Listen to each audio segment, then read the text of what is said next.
they go right on here on either side, it looks like. Yeah, on both sides. And then the numbers will go on right here. And then so I'm gonna do that, then we're gonna start doing the weathering.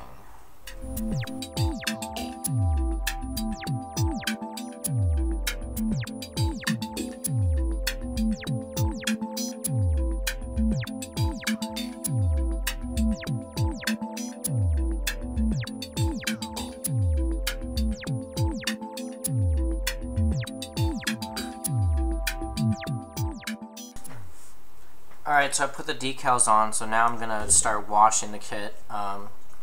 Got some enamel browns and some blacks. I also got some white oil paint, as well as some reds and some yellows.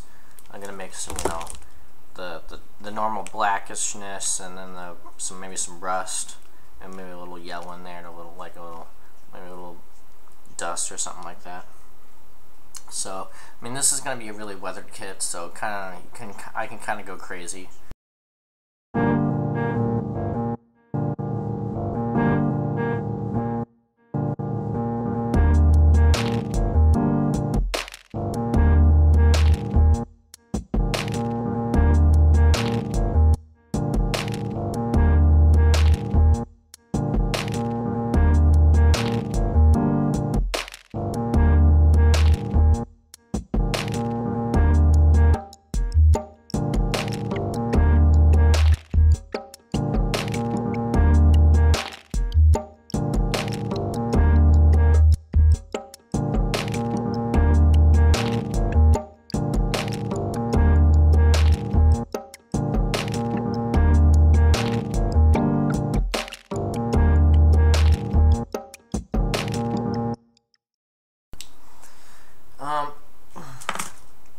So I've done all the weathering. Well, I mean, not all the weathering, but the oil part. And something I wanted to make sure everyone knows is try and do it like how water would spray off. Like out in the back there, since if water would pool up here, then it would naturally drip down. So just go like that on some of the items. And that way it looks like there's streaks falling down on the. You can kind of see right here. You can see some of those streaks over here, and that's where if say something's spilt here, the soot would go down there and whatnot. It's just a little touch that really adds to the realism. Now I'm gonna go in and use, and this isn't gonna be all the chipping. I'm gonna do some more chipping later, but having a little effect with the pencil, just kind of scraping on some of these hard edges, it just takes away just a little bit of the silver, and it really just makes things pop out a little bit more. So I'm just gonna do a light thing of this and some of the hard edges, and it's gonna look really nice. So I've been doing some chipping, and basically what I'm doing is I'm just applying a small amount of neutral gray on a few places, very light, and basically just making small marks on the kit, and that'll just act as places where maybe paint has just chipped off a little bit. It's very light.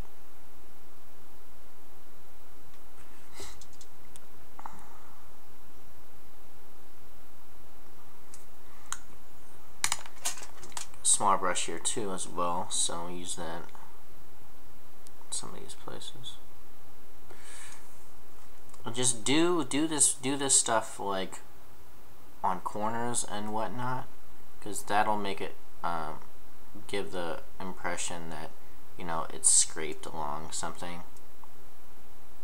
And that's pretty much the purpose of this, is to make it look like this thing has been out in war and has hit some stuff along the way.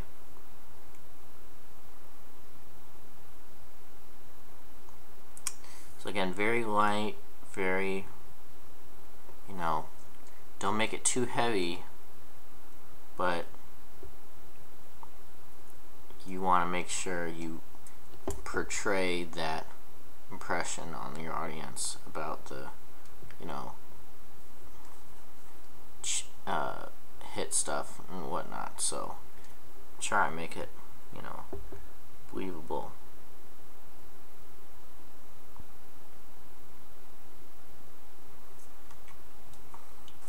Pretty much just do this everywhere and any which way that you see fit.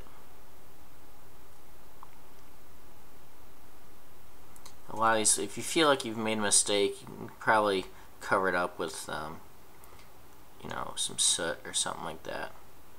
You know, it's very forgiving.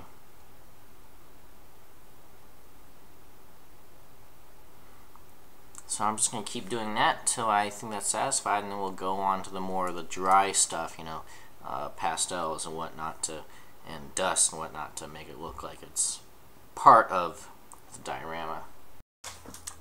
Alright, so I have all my figures positioned the way I want to, and then I've also primed them, so we can start painting them. So I just got one right here, and first off I'm going to start with the face.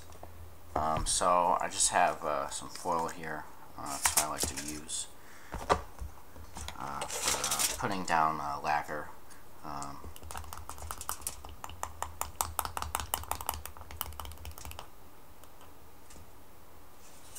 Just gonna put down swatches on the stuff that I need.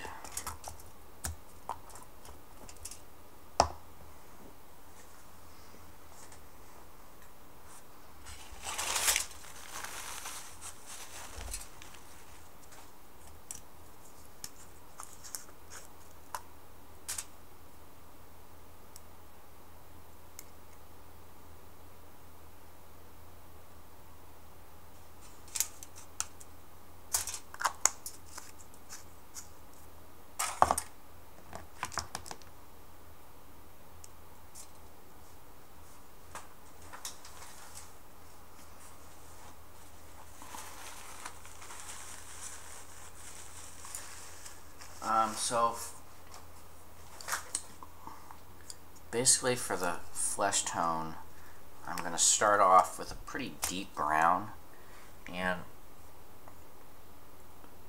that is going to give me shadows where I would have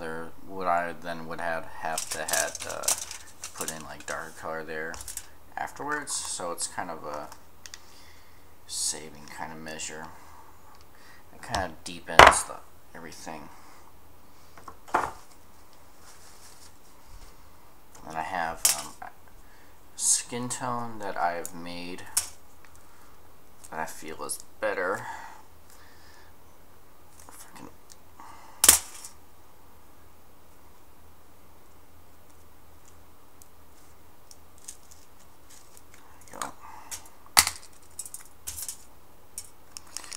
A lot of, well, I mean, skin tone is really subjective in terms of what you're actually painting. So not one skin tone will do the job. So I've kind of made my own, which I think is kind of the middle ground. And I also have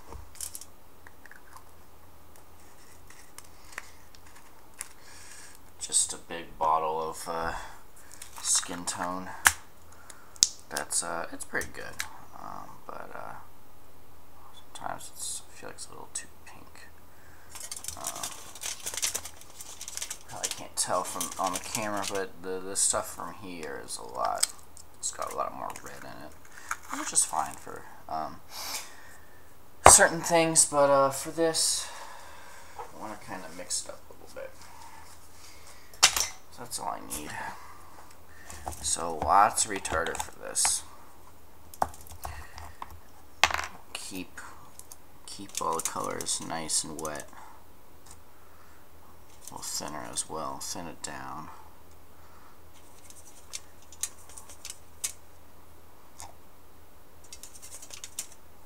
Retarder.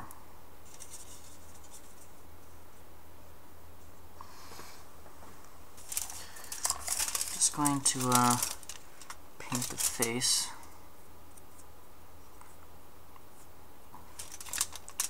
Nothing, or not just the face, but anything where there's skin tone.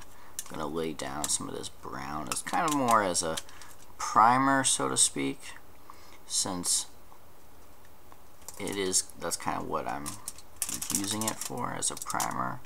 It obviously isn't a primer.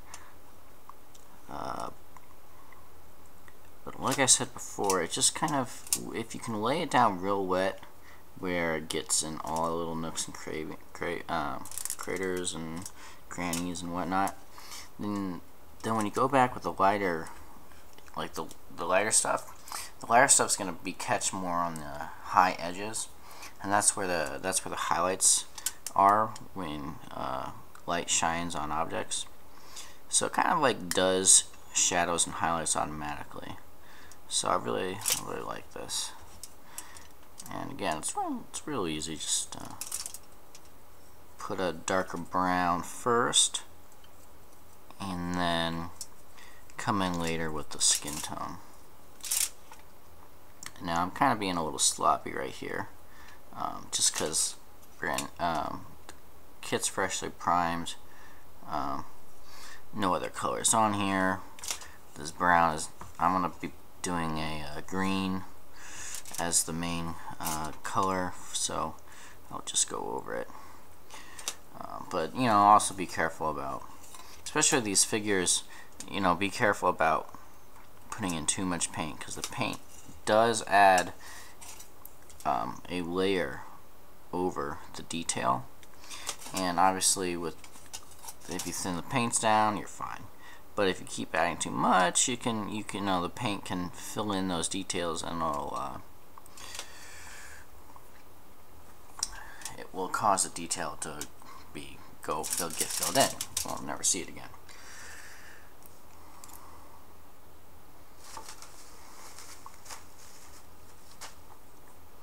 So I have the brown in here, so we can start then going above our, so keep on going lighter. So we're going to go from more of this kind of tan color, which is, it's not great, but it'll start, you know, the process of going it from real dark to the more skin tone that we're looking for.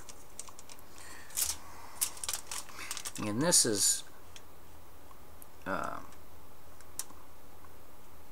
of just spread all over. And the thing is, since this is kind of thin and whatnot, it doesn't exactly cover evenly. It's kind of what we want, because it's kind of blends colors without actually blending them on your palette here.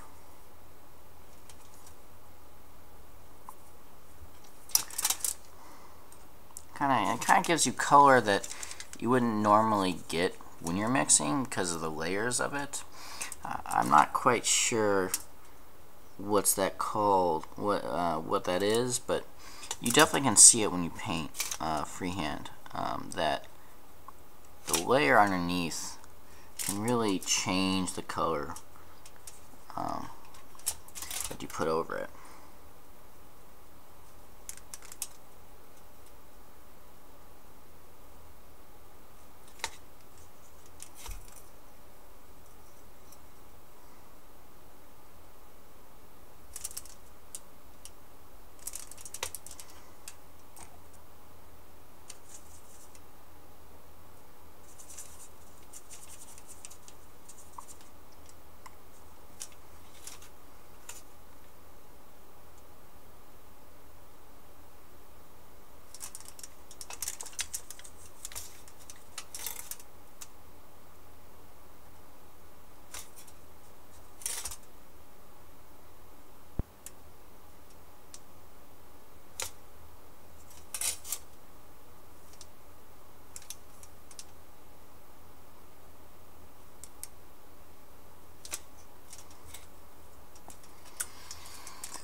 Getting lighter. I'm gonna let this dry for a second, then we'll come back and do the skin tone.